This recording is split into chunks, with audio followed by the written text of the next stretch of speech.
بسم الله الرحمن الرحيم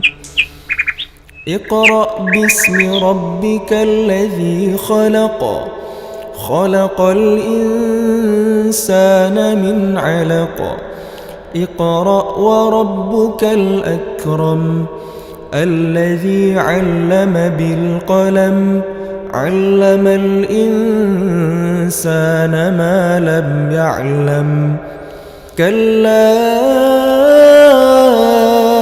إن الإنسان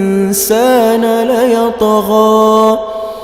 أن رآه استغنى إن إلى ربك الرجعى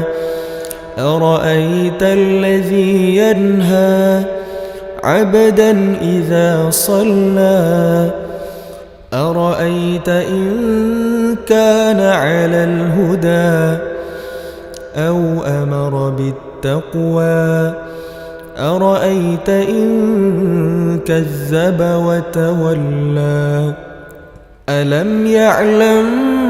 بأن الله يرى كلا لئن لم ينته لنسفعا بالناصية ناصية كاذبة خاطئة فليدع ناديه سندع الزبانية كلا لا تطعه واسجد واقترب